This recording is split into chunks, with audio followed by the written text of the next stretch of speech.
नमस्कार दोस्तों, हमारे धार्मिक और आध्यात्मिक चैनल में आपका बहुत बहुत स्वागत है। हम आपके लिए लेकर आए हैं सूर्य देव और छठी मैया के महापर्व छठ पूजा की वह अद्भुत कथा जिसे पूज्य संत प्रेमानंद जी महाराज ने साक्षात स्वर्ग के सुखों से भी श्रेष्ठ बताया है।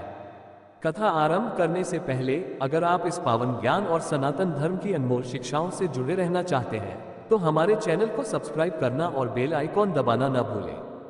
प्रेमानंद जी महाराज अपने पावन प्रवचनों में बारंबार यह कहते हैं कि छठ पूजा केवल एक 4 दिवसीय अनुष्ठान नहीं है। ये जीवन की पवित्रता, प्रकृति के प्रति कृतज्ञता और परमात्मा के प्रति पूर्ण समर्पण का महायज्ञ है, जिसकी जड़ें पौराणिक काल में सूर्यपुत्र कर्ण और महाभारत काल की द्रौपदी के कठोर तप में मिलती हैं। लेकिन इसका मूल और सबसे महत्वपूर्ण संबंध मनु के पुत्र राजा प्रियव्रत से है, जिन्हें संतानहीनता के गहरे दुख से मुक्ति दिलाने के लिए स्वयं देवसेना की पुत्री देवी षष्ठी आकाश से प्रकट हुई थी। देवी ने राजा को ये कठिन व्रत करने की सलाह दी थी और राजा ने जब विधि विधान से इस व्रत का पालन किया तो उन्हें एक अत्यंत तेजस्वी पुत्र की प्राप्ति हुई। तभी से यह आस्था दृढ़ हो गई कि छठ मैया संतान सुख प्रदान करने वाली और उनकी रक्षा करने वाली देवी हैं। और महाराज जी का मानना है कि इस व्रत में किया गया त्याग और तपस्या ही इसे इतना शक्तिशाली बनाता है, जो व्यक्ति को भौतिक और आत्मिक दोनों ही क्षेत्रों में उच्चतम सुखों की ओर ले जाता है।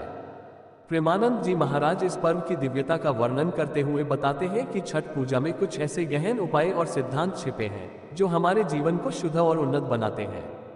पहला और सबसे महत्वपूर्ण सिद्धांत है मन, वचन और कर्म की शुद्धता, जिसका अर्थ है कि व्रतधारी को नहाय खाया से लेकर पारण तक पूर्ण रूप से सात्विक, संयमी और पवित्र रहना चाहिए। उन्हें केवल स्वच्छ और सात्विक भोजन जैसे कद्दू भात और गुड़ की खीर ही ग्रहण करना चाहिए और अपने मन में किसी के प्रति द्वेष, ईर्ष्या या क्रोध का भाव बिल्कुल नहीं लाना चाहिए। महाराज जी चेतावनी देते हैं कि व्रत के दौरान किसी भी प्रकार का तामसिक भोजन, मदिरा, झूठ बोलना या निंदा करना घोर पाप है और ऐसा करने से व्रत का फल नष्ट हो जाता है। इसलिए व्रत के दौरान क्या न करें की सूची क्या करें से भी अधिक महत्वपूर्ण है, क्योंकि बाहरी शुद्धता से पहले आंतरिक शुद्धता आवश्यक है। दूसरा सिद्धांत है प्रकृति के प्रति कृतज्ञता और सम्मान, जिसके लिए हम अपनी सभी आवश्यकताओं की पूर्ति करने वाले सूर्य देव को डूबते और उगते समय अर्घ्य देते हैं, जो हमें जीवन के हर उत्थान और पतन में समान रहने की शिक्षा देता है। और इस प्रक्रिया में हमें जल, वायु और भूमि को पवित्र रखना चाहिए। क्या करें? महाराज जी जोर देते हैं कि इस महापर्व के दौरान नदी, घाटों या जल स्रोतों में किसी भी प्रकार की गंदगी या प्रदूषण नहीं फैलाना चाहिए, क्योंकि यह प्रकृति के प्रति हमारे अनादर को दर्शाता है और हमें याद रखना चाहिए कि प्रकृति ही जीवन का आधार है। तीसरा उपाय है कठोर तप, त्याग और संयम, जिसके बिना कोई भी महान कार्य सिद्ध नहीं हो सकता। महाराज जी बताते हैं कि 36 घंटे का निर्जला व्रत रखना, बिना अन्न जल के खड़े रहना और चटाई या जमीन पर सोना स्वयं में एक बहुत बड़ी साधना और तपस्या है, जो शरीर के साथ साथ मन को भी एकाग्र और शुद्ध करती है। क्या करें? वे हमें सिखाते हैं कि हमें अपनी तपस्या पर अभिमान नहीं करना चाहिए, न ही नियमों के पालन में आलस्य या लापरवाही करनी चाहिए, क्योंकि समर्पण ही ईश्वर को प्रिय है। और यह कठिन व्रत हमें सिखाता है कि इच्छाओं पर नियंत्रण और आत्मसंयम ही वास्तविक शक्ति है।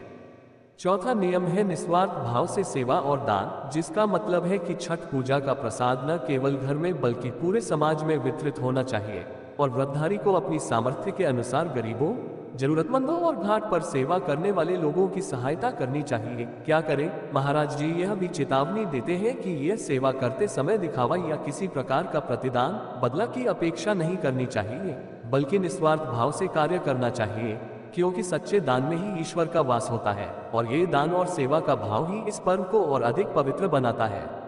पांचवा और अंतिम उपदेश है सामूहिकता, एकता और प्रेम, जिसके द्वारा पूरा परिवार, रिश्तेदार और समाज के विभिन्न लोग एक साथ घाटों पर इकट्ठा होते हैं, भजन कीर्तन करते हैं और एक दूसरे की मदद करके सद्भाव का वातावरण बनाते हैं, जो भारतीय संस्कृति की विशेषता है। क्या करें? प्रेमानंद जी यह भी बताते हैं कि यह पर्व सामाजिक समरसता का प्रतीक है, इसलिए इस पवित्र समय में किसी भी प्रकार का भेदभाव, जाति, धर्म या अमीरी गरीबी के आधार पर आपसी कलह या किसी का अपमान नहीं करना चाहिए, क्योंकि सभी सूर्य देव और छठी मैया की संतान है और प्रेम ही सबसे बड़ा धर्म है।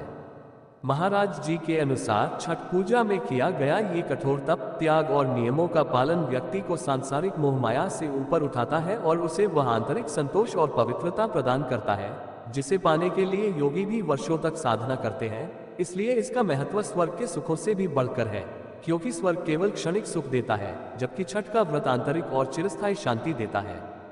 तो मित्रों, ये थी पूज्य प्रेमानंद जी महाराज के वचनों में छठ पूजा की वह विस्तृत और प्रेरणादायक कथा और उपदेश, जो हमें न केवल संतान, सुख और समृद्धि प्रदान करते हैं, बल्कि हमें एक बेहतर और अधिक पवित्र इंसान बनने की राह भी दिखाते हैं। हमें उम्मीद है कि यह गहन ज्ञान आपके जीवन में सकारात्मक बदलाव लाएगा और आपको इस महापर्व के सच्चे अर्थ को समझने में मदद करेगा।